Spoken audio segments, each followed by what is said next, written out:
This episode of Stand Up Paddling TV is brought to you by the ACA, improving the paddle sports experience for over a century. Learn more at sup-aca.org. Although most stand-up paddlers will stick to flatwater lakes and rivers, the sport actually originated in Hawaii as an offshoot of traditional surfing. Starting from a standing position and having the power of a paddle makes it easier to catch waves. But surfing an SUP has its own unique challenges and skills to develop in order to become proficient. So in this episode, we're going to look at a few key tips that will help you enjoy your time in the surf more quickly and safely. First, an important note about safety. Surfing is one of the few places where life jackets are not required. Of course, this means that you should be a very comfortable swimmer, aware of the surf conditions, and never surf alone. Remember that the Coast Guard recommends that you always wear a life jacket, and it will be required when you're outside the surf zone. Leashes are extremely important when you're surfing so that you don't get separated from your board. And it's also important to use the right type of leash to best maintain control of your board and avoid injury. In particular, your leash should be about the same length as your board, and you're going to want to have a straight leash instead of a coiled leash, because a straight leash will have less recoil in the event that you do fall off, so the board won't come back and hit you. And also, a coiled leash tends to get tangled around your paddle when you do fall off. It's also important that you attach the leash to the ankle of whichever leg is closest to the tail when you're in a surfing stance.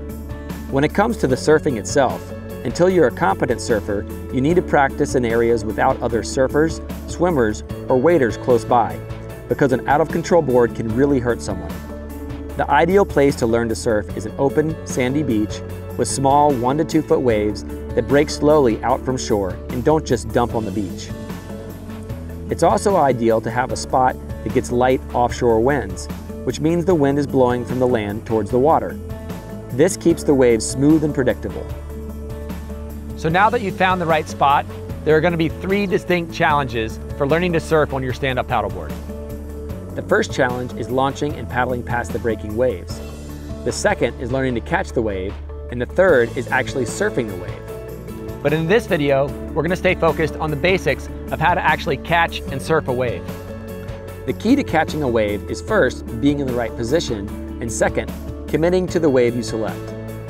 When waiting for waves, it's best to line up parallel to the incoming sets, standing in a hybrid stance, with your toes facing out towards the ocean and your paddle on the toe side of the board. When you see the wave you want, you can then easily turn 90 degrees so that you're perpendicular to the oncoming wave. When the wave gets close, take some smooth but solid forward strokes to get up to speed.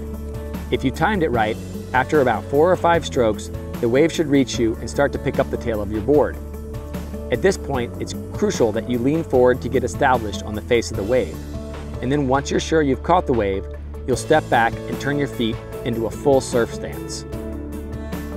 Now that you've caught the wave, your board is going to want to shoot straight down the wave, out in front of it, and there you're going to stall and lose your speed.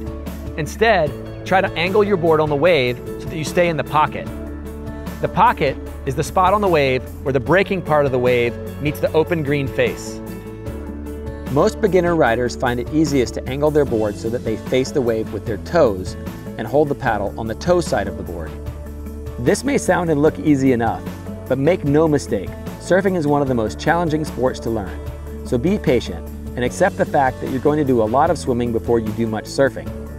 I hope you found this video helpful, and if you did, make sure you subscribe to our Stand Up Paddling TV YouTube channel and stay tuned for more tips and tricks.